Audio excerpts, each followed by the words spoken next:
بسم اللہ الرحمن الرحیم رب اشرح لی صدری ویسر لی امری واحلل عقدۃ من لسانی یفقہوا قولی۔ محترم سامعین، ناظرین اور ویورز، السلام علیکم ورحمۃ اللہ وبرکاتہ۔ امید کرتا ہوں کہ اللہ تعالیٰ کے فضل و کرم سے آپ خیریت سے ہوں گے۔ اللہ تعالیٰ آپ کو، آپ کے اہل خانہ کو ہمیشہ اپنی زمان میں رکھے، آمین۔ راہ ہدایت و نجات کے سلسلے کا ولاغ درس قرآن کا آغاز کرتے ہیں۔ مدرس ہیں جناب قاری حافظ مولانا محمد اقبال صاحب، خطیب جامعہ مسجد نگینہ انصاریہ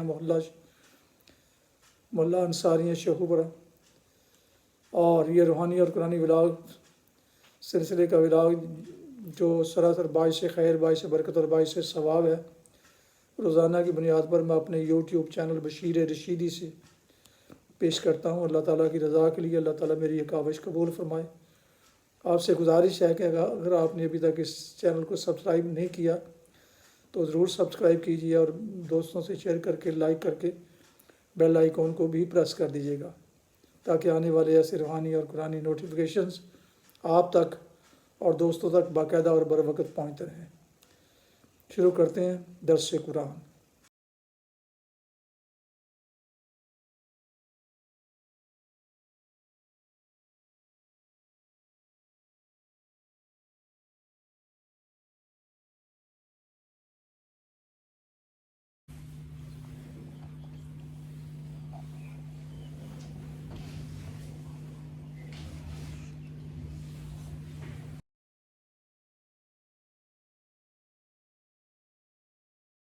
الحمد لله وكفى والصلاة والسلام على من لا نبي بعد أما بعد فأعوذ بالله من الشيطان الرجيم بسم الله الرحمن الرحيم قل يا أيها الكافرون لا أعبد ما تعبدون ولا أنتم عابدون ما أعبد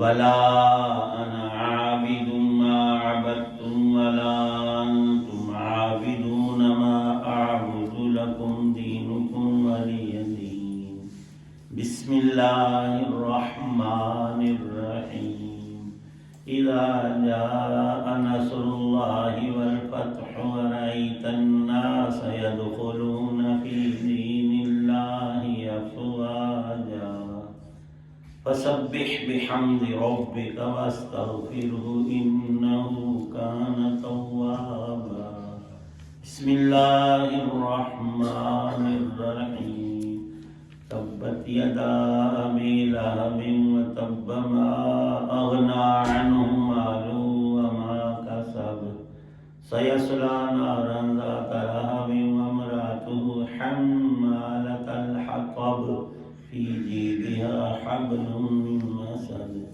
بسم الله الرحمن الرحيم قل هو الله أحد الله الصمد لم يلد ولم يولد ولم يكن له كفوا أحد صدق الله العظيم۔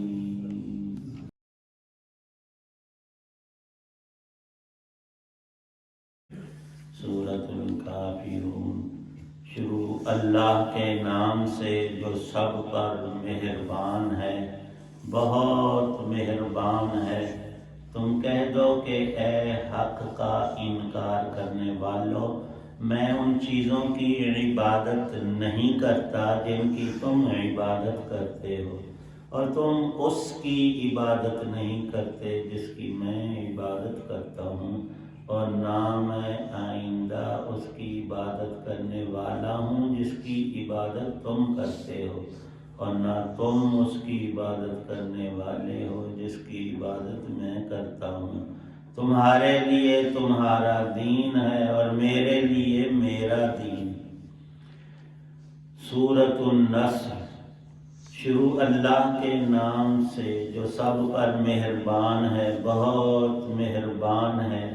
جب اللہ کی مدد اور فتح آ جائے اور تم لوگوں کو دیکھ لو کہ وہ فوج در فوج اللہ کے دین میں داخل ہو رہے ہیں، تو اپنے رب کی حمد کے ساتھ اس کی تسبیح کرے اور اس سے مغفرت مانگے، یقین جانو وہ بہت معاف کرنے والا ہے۔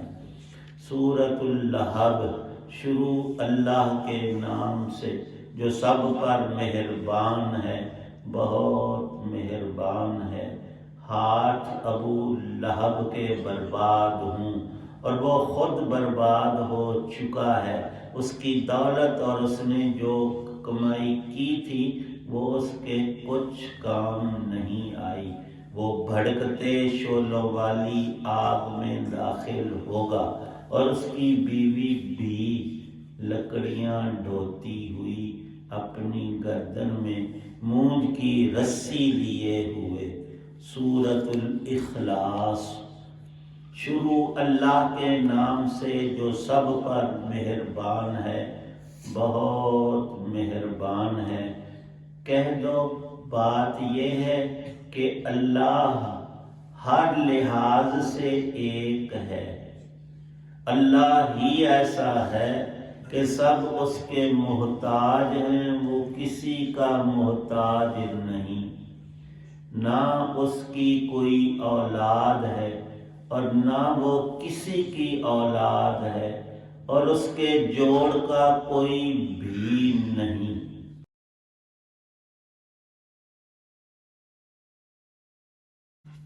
قرآن پاک کی 6 سورتیں باقی تھیں، جن میں سے 4 کی تلاوت اور ترجمہ کیا ہے۔ آخری 2 سورتیں جن کو معوذتین کہتے ہیں، ان کا درس کل انشاءاللہ العزیز صبح نہیں، عشاء کی نماز کے بعد آخری درس اور دعا ہوگی۔ سب حضرات خود بھی اہتمام فرمائیں شرکت کے لیے، اوروں کو بھی دعوت دیں۔ یہ جو ابھی 4 صورتیں پڑھی ہیں، اللہ کی شانیں بڑی عجیب، ان سب کا ایک ہی مضمون ہے، اور جو 2 آخر میں صورتیں رہتی ہیں وہ ایک الگ شان رکھتی ہیں۔ اللہ تعالی شانہ نے آسمان کو ستاروں سے زینت بخشی ہے۔ قرآن کی آیات ان ستاروں سے زیادہ روشن اور بالا ہیں۔ سورۃ الکافرون کا پس منظر لکھا ہے کہ مکے کے بڑے سرداروں نے یہ مشورہ کیا کہ کیوں نہ ہم آپس کے اختلاف کو یوں دور کر لیں کہ نبی پاک صلی اللہ علیہ وسلم کی خدمت میں جا کر کہیں کہ 1 مہینہ یا ہفتہ یا 40 کچھ دن آپ ہمارے بتوں کی پوجا کر لیں، اور ہم اتنے ہی دن آپ کے رب کی عبادت، جیسے آپ کہیں ویسے ہم کریں گے، اور جیسے ہم کہتے آپ کریں۔ تو اللہ تعالی شانہ نے سورت کو نازل فرمایا کہ قل یا ایھا الکافرون، ایک ہی بندہ مومن اور موحد بھی ہو اور وہی کفر اور شرک بھی کرے۔ یہ تو دونوں متضاد چیزیں ہیں جو اکٹھی نہیں ہوتی۔ جس ایمان میں کفر کی آمیزش ہو گئی، جس دودھ کے اندر پیشاب کا قطرہ گر گیا، وہ سارا ہی نجس اور گندا ہو گیا۔ ایمان دودھ سے زیادہ پاک چیز ہے۔ اللہ پاک فرماتے ہیں ان کو صاف کہہ دو کہ یہ آج بھی اور آئندہ تا قیامت مساحلت کی چیز ہی نہیں ہے۔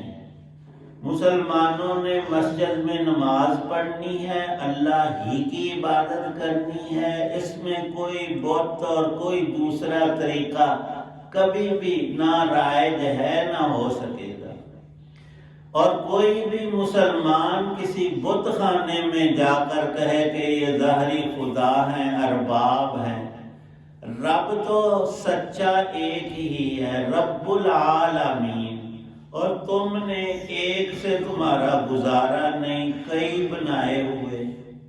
اور کوئی بھی دنیا کا بت خانہ ایسا نہیں ہوتا کہ اس میں ایک دو چار بت رکھے ہوں، جتنی ان کو گنجائش ملتی ہے۔ خانہ کعبہ کے اندر بھی انہوں نے مورتیاں اور تصویریں بنائی ہوئی تھیں، اور باہر کی دیوار کے ساتھ بھی ٹیکیں لگائی ہوئی تھی بتوں کی، اور ان کے علاوہ بھی کئی جگہوں پر انہوں نے بت خانے اور بت رکھے ہوئے تھے۔ یہ بیماری ایک شخص بیرون ملک سے یہاں لے کر آیا تھا، اور پھر وہ رائج ہو گئی۔ تو رسول پاک صلی اللہ تعالی علیہ وسلم تطہیر کے لیے آئے، توحید کے لیے آئے، حق دین کے لیے۔ تو قرآن پاک کی ان آیتوں میں ایک تو موجودہ ان کو جواب دیا کہ اس پر ہماری صلح ہو ہی نہیں سکتی، یہ دو الگ الگ چیزیں ہیں۔ اللہ کی عبادت اصلی کھری حق وہ الگ چیز ہے، اور باطل اور شیطان کی پوجا اور بتوں کی مخلوق کو پوجنا وہ تو سراسر کفر و شرک ہے۔ یہ اب آج بھی نہیں ہوگا، اور تا قیامت آج تک 1450 سال کا زمانہ گزر چکا۔ آپ کی ساری زندگی بیتی 50 سال، ہمارے بزرگوں کی 70-80 بھی ہے، تو انہوں نے آج تک کسی کافر اور بت پرست اور مشرک کو مسجد میں قدم رکھتے دیکھا ہی نہیں۔ اور کوئی بھی مومن، اس کے اندر ایک ذرے کی مقدار بھی ایمان ہے اور وہ کسی بت کے آگے جھک جائے، یہ تو ہو ہی نہیں سکتا۔ تو اللہ تعالی شانہ نے سورۃ الکافرون میں اس حقیقت کو بیان فرمایا، اور آگے بہت عظیم خوشخبری ارشاد فرمائی کہ مکے میں 13 سال اور مدینے میں 8 سال مسلسل، یہ 21 سال بنتے ہیں۔ یہ سارا آزمائشوں کا، جنگوں کا اور تکلیفوں کا دور تھا۔ اب اللہ پاک فرماتے ہیں دیکھو ہماری مدد اب تمہارے قدم چومے گی، اور ہر دن آن اور گھڑی ہم آپ کو عروج بخشتے ہیں۔ دین تو پہلے آپ کے پاس ہے، دنیا بھی ساری زیر کر دیتے ہیں، اور سن 8 ہجری میں مکہ فتح ہوا۔ مکے کا فتح ہونا تھا، آپ اپنی چھڑی سے بتوں کو ٹیک سے گرا کر فرما رہے تھے کہ ان کو یہ پتھر ہے توڑ کر سنگریزے کر دو، ان کی کوئی شکل و صورت کوئی چیز باقی نہ چھوڑے۔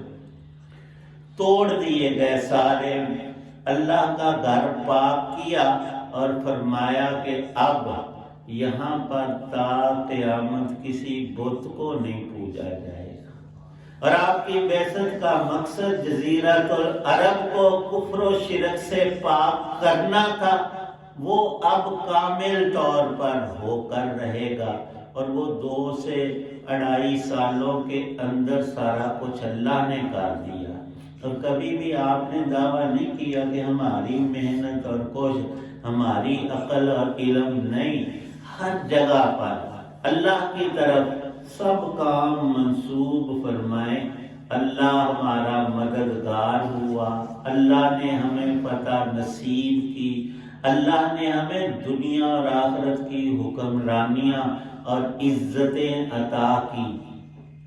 اذا جاء نصر اللہ، اللہ فرماتے ہیں آ گئی اللہ کی مدد، اور اب فتح ہی فتح، فتح ہی فتح۔ جب مکہ فتح ہو گیا تو سارا عرب اس انتظار میں تھا کہ یہ مرکز ہے۔ جب قریش بتوں کی پوجا کرتے ہم بھی کریں گے۔ جب مکہ فتح ہوا انہوں نے کہا کہ یہ بت سچے ہوتے تو نہ نکلتے، مار نہ کھاتے، ٹوٹتے نہ رہتے۔ مطلب یہ ہے کہ جو سچا دین ہے وہ غالب آ گیا، اور ہمیں قبول کر لینا چاہیے۔ انہوں نے سب نے گردن جھکائی، جوک در جوک، قبیلوں کے قبیلے، علاقوں کے علاقے دنوں میں مسلمان ہو۔ ایک بڑا قبیلہ تھا غطفان، ان کے پاس مال بھی بہت زیادہ تھا، اونٹ بیڑ بکری وہاں ہوتے تھے، اور طاقت افرادی بھی ان کی قوت بہت زیادہ تھی۔ آخری طور پر جنگ حنین میں انہوں نے سارا زور اکٹھا کر کے مسلمانوں سے ٹکر لی اور اللہ نے ان کو مغلوب کر دیا۔ اب کوئی پورے عرب میں ایسا تھا نہیں کہ جو جنگ لڑنے کا ارادہ بھی رکھتا ہو۔ اللہ نے خوشخبری سنا دی، رأیت الناس یدخلون فی دین اللہ افواجا، سب لوگ بہت خوش ہوئے مسلمان۔ لیکن یہ جو تیسری آیت ہے اس کو ایک شخص نے سمجھا۔ لکھا ہے نبی پاک صلی اللہ علیہ وسلم کے چچا حضرت عباس رضی اللہ تعالی عنہ بہت ہی زیادہ سمجھدار تھے۔ انہوں نے اس آیت کو سنا تو وہ رونے لگے۔ آیت یہ ہے فسبح بحمد ربک واستغفرہ، اے نبی علیہ السلام آپ ہر دم اب اللہ کی تسبیح سبحان اللہ سبحان اللہ اور بحمد ربک الحمدللہ، سب نعمتیں اللہ نے آپ پر تام مکمل کر دی، الحمدللہ الحمدللہ پڑھیں اور استغفار کریں۔ یہ استغفار گناہوں پر نہیں، یہ ایک خاص عبادت ہے، اس کی بے حد اور بے شمار برکات ہیں۔ ایک وظیفہ یہ لکھا ہے کہ کوئی بھی مسلمان کسی بیماری میں، پریشانی میں، دکھ میں، رنج و غم میں اور فقر میں، محتاجی میں ڈوبا ہوا ہو اور اس کو کوئی راستہ نظر نہیں آ رہا، وہ صرف ایک چلہ 40 دن بغیر ناگے کے 1000 دفعہ استغفار پڑھے۔ 1000 دفعہ میں 5 گھنٹے نہیں لگتے۔ یہ استغفار کے سیغے چھوٹے بھی ہیں بڑے بھی۔ ایک چھوٹا سا استغفار نبی پاک صلی اللہ علیہ وسلم خود پڑھا اور امت کو بتایا کہ استغفر اللہ ربی، اندر ٹائم لگتا ہی کوئی، استغفر اللہ ربی استغفر اللہ ربی، یہ ہم خود بھی پڑھیں اوروں کو بھی بتائیں۔ اور پھر اس کا کمال دیکھیں کہ اللہ تعالی شانہ 40 دن کے اندر اپنی مدد ضرور اتار دیں گے۔ انسان تو بہت گناہگار ہے، جب ہم تسلیم کریں کہ اللہ ہم تیرے گناہگار بندے ہیں، پھر بھی ہماری مدد فرما، تو مدد آ جائے گی۔ حضرت عباس رضی اللہ عنہ نبی پاک صلی اللہ علیہ وسلم کے چچا ہیں، اور آپ نے ارشاد خود فرمایا کہ باپ اور چچا میں فرق نہیں ہوتا، جتنی عزت ادب باپ کی ہے اتنے ہی باپ کے بھائی، خواہ باپ کا بھائی باپ سے چھوٹا ہے یا بڑا، درجہ اس کا وہی ہے۔ نبی پاک صلی اللہ علیہ وسلم اپنے چچا عباس کی بہت عزت کرتے تھے۔ وہ رو رہے ہیں سن کر، کسی نے کہا کہ آپ کو کیا ہوا؟ یہ تو خوشی کا موقع ہے، مسلمانوں کی جیت، فتح، اللہ کی مدد۔ انہوں نے کہا کہ نبی دنیا میں آتے ہیں ہدایت پھیلانے کے لیے، اب ہدایت پھیل گئی ہے، آپ کا کام مکمل ہو گیا ہے، اب اللہ نے آپ کو واپس بلا لینا ہے اپنے پاس اپنی ابدی رحمتوں میں۔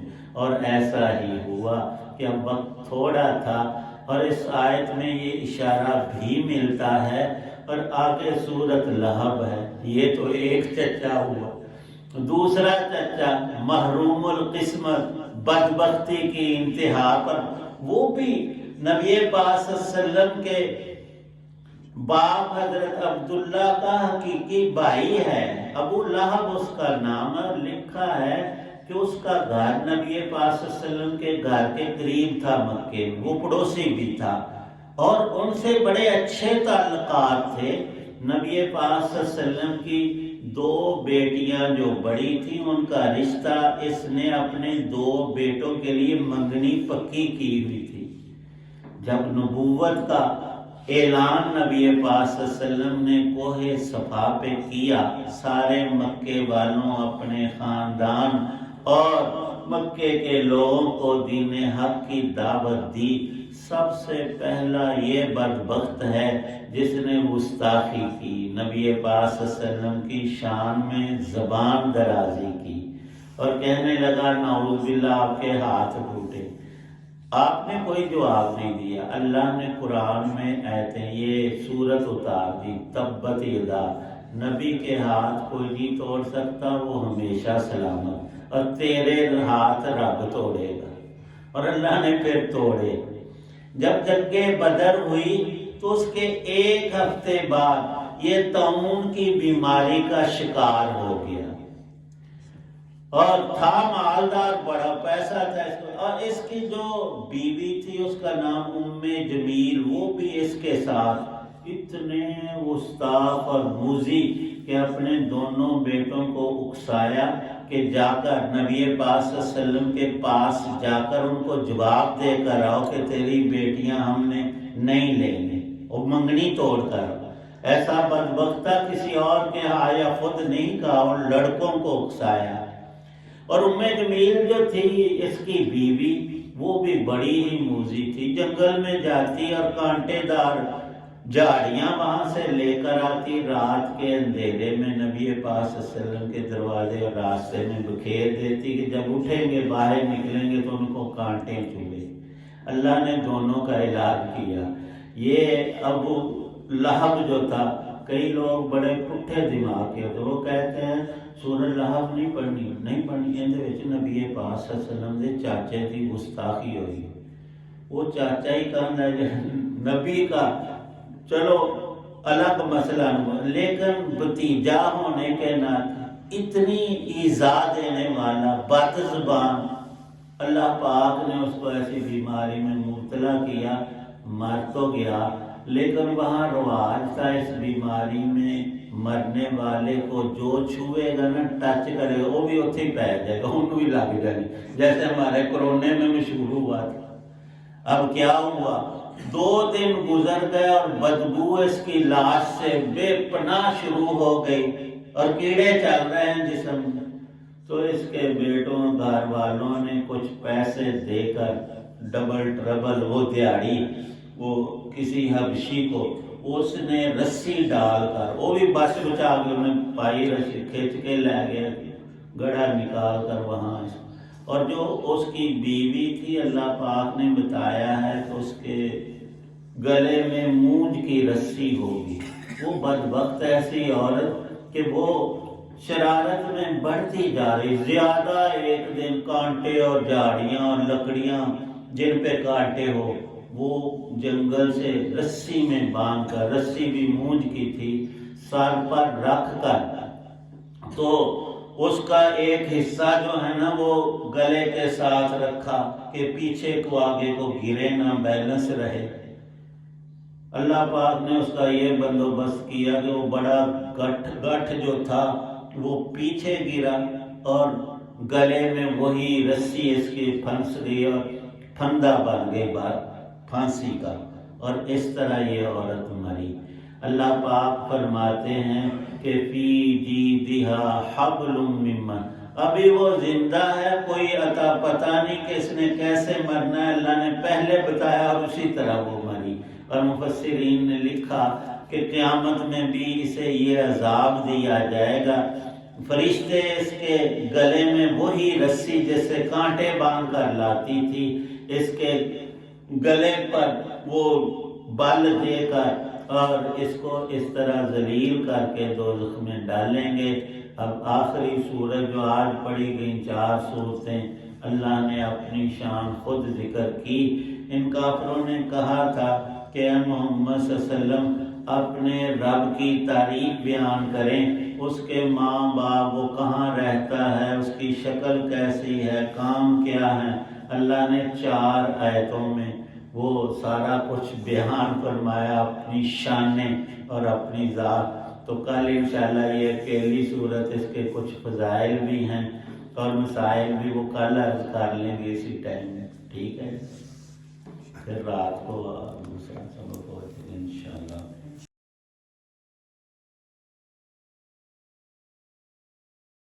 الحمدللہ رب العالمین۔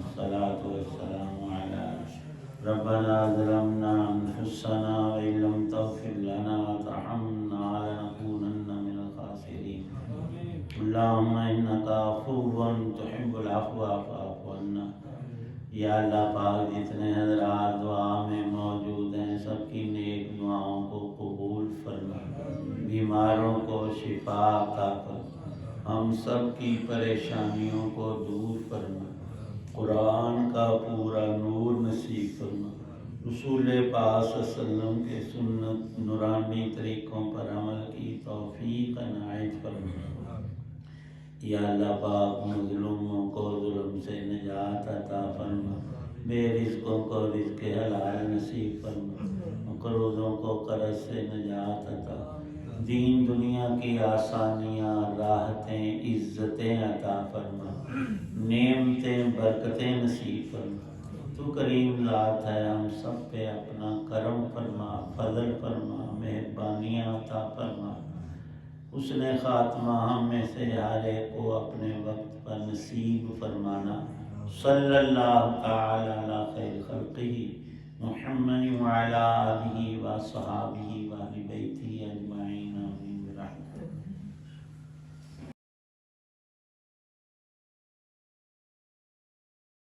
محترم ویورز، آپ دیکھ رہے تھے اور سن رہے تھے راہ ہدایت و نجات کے سلسلے کا ولاغ درس قرآن۔ آج کے درس میں سورہ کافرون، سورہ النصر، سورہ اللہب اور سورہ اخلاص کی تلاوت اور ترجمہ اور تفسیر بیان کی گئی۔ مدرس تھے جناب مولانا محمد اقبال صاحب، اور اسے میں نے اپنے یوٹیوب چینل بشیر رشیدی سے آپ کی خدمت میں پیش کیا۔ ایک دفعہ پھر گزارش ہے کہ اگر آپ نے اس چینل کو ابھی تک سبسکرائب نہیں کیا تو ضرور سبسکرائب کیجیے گا، بیل آئیکن کو پریس کرنا مت بھولیے گا۔ اللہ تعالیٰ آپ کا حامی و ناصر ہو، اللہ تعالیٰ آپ کو، آپ کے لئے خانہ کو ہمیشہ اپنے حفظ و امان میں رکھے، آمین۔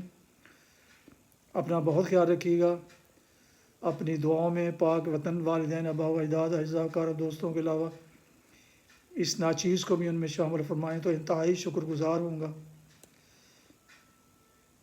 آپ اور آپ کے اہل خانہ جہاں بھی رہیں خوش رہیں، آباد رہیں، شادباد رہیں، آمین۔